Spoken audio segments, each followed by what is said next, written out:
Afternoon आज হচ্ছে শনিবার। শনিবারের বিকালবেলা এখন প্রায় 5:30 বাজতে যায়। তো দেখে বুঝতেই পারছেন বিকালটা কিরকম পরন্ত একদম বিকেল যাকে বলবো। সূর্যটা একদম কি বলবো অস্ত চলে যাচ্ছে। যাই হোক, এই মুহূর্তে আমি এখন ছাদে এসেছি। ছাদে এসে একটু হাঁটাহাঁটি করছি। আর কি বলুন তো, সারাদিন কাজ করার পর একটু যদি ছাদে উঠে না হাঁটাহাঁটি করি বা আমি আর বাইরে গিয়েও হাঁটাহাঁটি করি, মানে ওই পাড়ার মধ্যে একটু হাঁটাহাঁটি করি, আর যদি না হাঁটাহাঁটি করি ভালো লাগে না। সবসময় ঘরের মধ্যে বসে থেকে ওই কাজ করা, ওই এই করা, ওই সেই করা, ও বাবারে আমার তো বোধহয় একদম দম বন্ধ হয়ে যায়। তো আজকে একটু ঘুমিয়ে পড়েছিলাম, যেহেতু কালকে একটু দেরিতে শোয়া হয়েছে। তো আজকে দুপুরবেলা না খাওয়া দাওয়া করে একটু ঘুমিয়েই পড়েছি টিভি দেখতে দেখতে। তো ছেলে আমাকে বলে খেলতে চলে গেল। আজকে যেহেতু সকালবেলা টিচার এসছে, বিকালবেলা পড়া নেই, তো আমি এসছি গাছগুলোতে একটু জল দেবো। তো ভাবলাম সকাল থেকে তো ব্লগ শুরু করতে পারিনি, তো ছাদে গিয়েই একটু আপনাদের সাথে কথা বলি। আর এই যে গাছগুলোতে জল দেবো, জল দিয়ে চলে যাব। আর হ্যাঁ, আজকে সকালে না, ভুল বলছি, বেলা 12টা 12:30টার সময় করে এত ঝড় উঠলো, এত ঝড় বলতে কি ঝোড়ো হাওয়ায়, ওটাকে ঝড়ই বলবো আমি। সব যেন সব মানে সেই আমপানের ভাই বোধহয় সব যেন ধূলিসাৎ করে দিল। এত ঝোড়ো হাওয়া দিল, জানলা কপাট কিছু খোলা রাখছে না, জানলাগুলো বন্ধ করে দিতে বাধ্য হলাম। সব রুমের বিছানায় মানে ঘরের মধ্যে ছোট ছোট কুঁটি এসে তো ভর্তি হয়ে গেছে, ঝাঁট দিতে হলো। কোথা থেকে গুঁড়ো কি এলো জানি না। তারপরে ছাদে উঠে জামা কাপড় যখন আনতে এসছি, ছাদগুলোয় যেন সেই শুকনো পাতার ডাল মানে কোথা থেকে যেন এসেছে, মানে ছাদটা বেশ নোংরা হয়ে গেছে। ঝোড়ো টাইপের হাওয়া। আপনাদের ওখানে কোথাও হয়েছে কি জানি, সাথে কিন্তু বৃষ্টি নয়, ওটাকে ঠিক হাওয়া বলে না, ঝোড়ো হাওয়া এক ধরনের হয় না, সেই ঝোড়ো হাওয়া। তো যাই হোক, সেইগুলো কিছুটা ঝাঁটটাট দিতে হলো, এই জন্য কাজ বেড়ে গেল, আরও দুপুরবেলাটা দেরি হয়ে গেল। তাই তখন মানে একদমই শুরু করতে পারিনি ব্লগ। তো যাই হোক, এখন থেকে শুরু করলাম। আর গাছে জল দিয়ে দিই, গাছে জল দিয়ে নিচে গিয়ে আবার আপনাদের সাথে কথা বলবো, ঠিক আছে? এখন জলটা আগে দিয়ে দিই। তো এখন সন্ধ্যা হয়ে গেছে, গাছে জল টল দিয়ে একটু এসে মানে রোজের মতো একটু নিচে এসে টিভি দেখছিলাম, দিদি নাম্বার 1 দেখছিলাম। করে চা খাওয়া হয়ে গেছে, হাজবেন্ড অফিস থেকে এসে গেছে। আর ভাবলাম তাহলে আপনাদের সাথে একটু কথা বলি, চাটা খেয়ে দে। তাহলে এই তো আর কিছুক্ষণ বাদেই ছেলে পড়তে বসবে, তারপরে ডিনারে চলে যাব। রোজের এক রুটিন থেকে তো কোনো ছাড় নেই। তো আজকে একটা জিনিস আপনাদের না দেখিয়ে পারলাম না, তাই একদম বসে গেছি চাটা খেয়ে আপনাদের সামনে। আমার হাজবেন্ড অফিস থেকে আসছিল, আর কোথা থেকে মানে যেখান দিয়ে আসে সেখানে নাকি রাস্তায় কয়েকটা পলাশ ফুলের গাছ পড়ে। তো এই বসন্তকালে পলাশ ফুলের গাছ দেখতে পাওয়া, আর পলাশ ফুল নিয়ে কি বলবো, তোলা মানে গাছ থেকে গাছের নিচে পড়ে থাকলে সেগুলো কুড়োনো, এই যে কি দৃশ্য কি বলবো। আর আমি বলি যে আমাকে তুমি যেখানে যাও, যেখান দিয়ে আমাকে একদিন নিয়ে যাও। আসলে হয় না, ওটা অফিস রাস্তা, তো আমি কি করে আর অফিস যাবো আর ওখানে গিয়ে করবো, ওটা হয় না। তো আমাদের এখানে কোথাও নেই পলাশ গাছ, কোথাও নেই। আর আমার পলাশ গাছটা দেখতে খুব ভাল লাগে। আর আমাদের ছোটবেলায় আমার যেখানে বাপের বাড়ি একটা মাঠ ছিল, সেখানে একটা পলাশ গাছ ছিল। তো আমি জানি পলাশ গাছটা এই বসন্তকালে ফোটে। তো এত সুন্দর গাছটা লাল হয়ে থাকে, তার দৃশ্যটাই, প্রাকৃতিক দৃশ্যটাই মানে পুরো চেঞ্জ হয়ে যায়। তো আমি বলেছিলাম যে পলাশ ফুল পেলে আনবে, তো সেটাই আমি দেখাচ্ছি। আজকে আমার হাজবেন্ড কটা কুড়িয়ে এনেছে। এই যে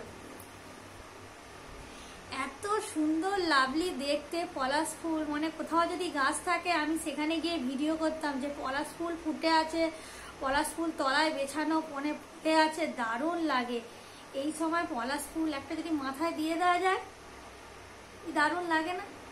সুন্দর দারুণ। তো আমাদের এখানে কোথাও নেই। আমার হাজবেন্ড দেখতে পায়, রাস্তা দিয়ে যায়, রেগুলার দেখে। আর এই সময় যদি পুরুলিয়া পাহাড়ে কেউ যায়, মানে পুরুলিয়ার অযোধ্যা পাহাড়, মানে পুরুলিয়া পাহাড়টা দূর থেকে দেখলে মনে হবে মানে যদি আমরা ইউটিউবে সার্চ মারি যে পুরুলিয়া অযোধ্যা পাহাড়ের মূল দৃশ্যটা এই বসন্তকালে পুরো লাল এত সুন্দর দেখতে লাগে, এত সুন্দর দেখতে লাগে। তা আমি বলেছিলাম আমার হাজবেন্ডকে যে কোনোদিন পারলে আমাকে এই বসন্তকালের দোলের সময় পুরুলিয়া অযোধ্যা পাহাড়ে নিয়ে চলো। তো আমি যখন পুরুলিয়ায় গেছিলাম অযোধ্যা পাহাড়ে, তো শীতকালে গেছিলাম, শীত ডিসেম্বর করে গেছিলাম, তো তখন তো এই ফুল ফোটে না, তখন ভালো লাগে না। ওখানকার লোকই বলছে যে এখানে আসতে গেলে বসন্তকাল মানে ওই ফেব্রুয়ারি মার্চ করে আসবেন, পাহাড়ের পুরো লুকটাই চেঞ্জ হয়ে যায়, লুকটাই চেঞ্জ হয়ে যায়। কি দারুণ দেখতে না, খুব সুন্দর। এই ফুলগুলো আমি রেখে দেবো, যতদিন থাকে রেখে দেবো, জানি না কতদিন থাকে, থাকবে কি বেশি দিন জানি না, ক্যারি ব্যাগে করে রেখে দেবো। দারুণ দারুণ ফুলটা একদম জাস্ট মানে কি বলবো, মানে আমার তো মানে বাড়িতে এসেই দেখাচ্ছে যে এই ফুল এনেছে। ওহ কি দারুণ। যাই হোক, আমার এবার তো রান্না বান্না করতে যাব, ভাবছি ডিনারে একটু লুচি আলুর দম করবো, লুচি আলুর দমই। আর লাঞ্চে আজকে কি করেছিলাম বলে নি, লাঞ্চে আজকে করেছিলাম নিম বেগুন আর ঝিঙে আলু পোস্ত, আর মাছ ছিল, মাছের ঝাল করেছি। আর একটা কি করলাম, আর একটা করলাম হচ্ছে বেসনের বড়া, বড়াটা ভেজেছি আর তরকারি করিনি, ঝাল করিনি।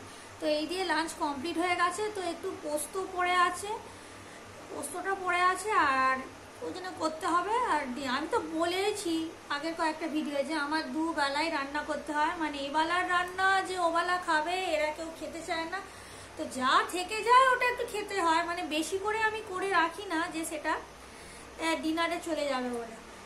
তো অগত্যা রান্নাটা করে নিই, রান্না বান্না করে আবার আপনাদের সাথে কথা বলবো। আর ফুলগুলো না দেখিয়ে আপনাদের আমি পাচ্ছিলাম না, এত সুন্দর ফুল। তাহলে রান্নাটা করে নিয়ে আবার কথা বলবো, ঠিক আছে? দেখি ছেলে আবার কি করছে। আমি আলুর দমটা বসিয়ে দিয়েছি, তো আলুর দমটা করব, বললাম না তখন আলুর দম আর লুচি করব। আর আমাদের বাড়িতে আমরা সবাই, বিশেষ করে আমার ছেলে, আলুর দম লুচি মানে লুচি দিয়ে যাবতীয় জিনিস খেতে খুবই ভালোবাসে, তাই ছেলের জন্য তো মাঝে মাঝে করতেই হয়। তো চলুন আগে করে নিই, তারপর আবার কথা বলবো।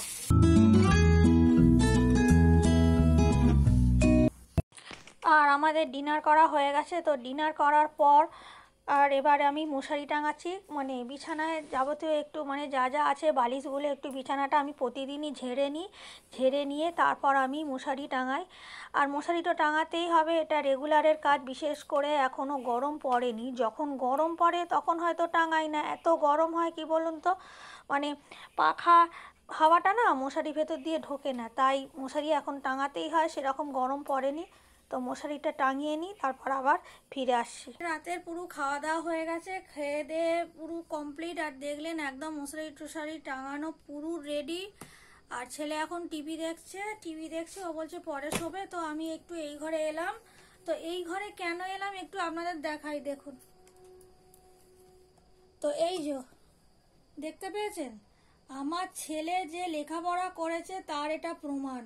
বইগুলো তো গোছায়নি, এই গোছাতে এসেছি, পুরো ভর্তি, মানে বিছানাটা পুরো ভর্তি, মানে লেখাপড়া করেছে, বলবে দেখে যে লেখাপড়া করেছে। গোটা বিছানাটা, এটা ওর ঘর, মানে ও এখানেই পড়ে, তো এটা স্টাডি রুম বলতে পারেন। পুরো বিছানাটা একদম মানে কি বলবো, একদম পুরো একদম বইপত্র মেলা। তো এগুলোই আমি গোছাতে এলাম, তো আপনাদের সাথে একটু কথাও বলে নিই। তো বইগুলো গোছাই। আর ডিনারে তো দেখলেন লুচি আলুর দম সব করলাম, খাওয়া হয়ে গেল, হাজবেন্ড খেয়ে দিয়ে শুয়ে পড়েছে। তো আমরা এবার, বেশি বাজেনি, এখন প্রায় 10:30 মতো বাজে। ও বলছে মা একটু টিভি দেখি, আর আমি তো দুপুরবেলা আজকে একটু ঘুমিয়ে পড়েছিলাম, তো ঘুম পাইনি। দেখা যাক একটু ফোন টোন দেখবো, আর পারলে এটা এডিট করে নেবো। এডিট করে নিলে আমার কাজটাও সুবিধা থাকে, কি বলুন তো, এডিটটা যদি আমি করে রাখি তাহলে আমি পরে ওটা আপলোডও করতে পারি। কিন্তু এডিটটা যদি না করতে পারি তাহলে সেটা আপলোড করব কখন, মানে এডিট করব কখন, আপলোড করব কখন, সেটা প্রচুর সমস্যা হয়ে দাঁড়ায়। সেই জন্য ভাবছি আজকে এডিটটা করে নেবো। আর এমনি সাধারণত আমি রাত্রির বেলার দিকে এডিটটা করার টাইম পাই, নাহলে আমার অন্য কোনো টাইম নেই যে আমি এডিট করব। মানে সারাদিনই কাজে এতটাই ব্যস্ত, মানে কি বলবো, সারাদিন কাজ করতে করতেই চলে যায়। আর দুপুরবেলা যে টাইমটা যে আমি থাকি, যে এক্সট্রা কাজ করব, সেটা ভালো লাগে না। একদিন হয়তো আমি করে ফেলি, এক এক দিনে তো করি হয়তো যেটা এক্সট্রা কাজ আছে, আর এক্সট্রা তো প্রতিদিন তো রুটিন মাফিক কাজ নয়, মাঝে মাঝে দেখবেন এক্সট্রা কাজ কিছু পড়েই যায়, তো সেগুলো মাঝে মাঝে দুপুরবেলা করি। তো করতে ইচ্ছা করে না, কিন্তু কি করব, কাজ জমিয়ে রাখলেও কিছু করার নেই, তো করতে তো হবে।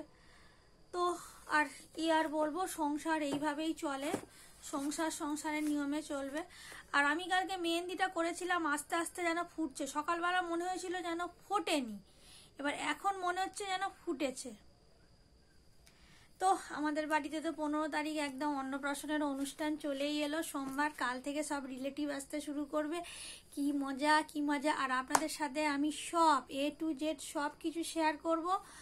আর কাল থেকে একদম রিলেটিভরা আসবে, মানে সোমবার দিন যেহেতু অন্নপ্রাশন, কাল থেকে দারুণ আরও এনজয় হবে। সেই এনজয়মেন্টে আজকে আমি ভিডিওটা বেশি বাড়াতে পারছি না, কাল থেকে একদম ভালো ভালো ভিডিও আপনাদের সামনে আমি কিন্তু উপহার দেবো। বেশ 2-3 দিন ভালো ভালো ভিডিও কিন্তু আপনারা পাবেন, ওয়েট করুন, ঠিক আছে? একটা দারুণ এনজয়মেন্ট হবে। আর এই কি বলুন তো, 1 বছর হয়ে গেল করোনার জন্য কোনো কারো বাড়িতে অনুষ্ঠানও হয়নি, অনেক অনুষ্ঠান আটকে গেছে, আর কোনো নিমন্ত্রণ বাড়িও হয়নি। তো 1 বছর পর নিমন্ত্রণ একটা, মানে আমাদের নিজের বাড়িতে একটা অনুষ্ঠান ভেবে খুব ভালো লাগছে, দারুণ লাগছে, খুব ভালো লাগছে। বাচ্চাটার একটা অন্নপ্রাশন, খুবই ভালো লাগছে। এই জন্যই এত কিছু সাজাগোজা। আর আমি তো একটা ভিডিওয়ে দেখিয়েছি যে রাইস সেরিমানির জন্য কি কি কিনলাম, আগে থেকে অনেক কিছুই তোড়জোড় হয়ে গেছে। তো মেহেন্দিটা আমার সেই জন্যই করা। আর এখন তো বুঝতে পারছেন, মেহেন্দি মানে মেয়েদের যে কোনো অনুষ্ঠানেই মেহেন্দিটা একটা যেন অপরিহার্য হয়ে উঠেছে। আর আমার মেহেন্দি করতে খুব ভাল লাগে, দারুণ লাগে মেহেন্দি করতে। তো আজকে আর ভিডিওটা বেশি বাড়াচ্ছি না, আজকে তাড়াতাড়ি একটা, মানে কি বলবো, একটা এক্সাইটমেন্ট আছে যেহেতু বাড়িতে একটা অনুষ্ঠান। হ্যাঁ, তাহলে আমি আবার পরে নতুন একটা ভিডিও নিয়ে, মানে একদম খুব ভালো ভিডিও নিয়ে আপনাদের সামনে উপস্থিত হচ্ছি। ততক্ষণের জন্য আপনারা খুব ভালো থাকবেন, আমিও খুব ভালো থাকবো। ততক্ষণের জন্য আপনাদের সবাইকে tata and good bye, and সবাইকে গুড নাইট।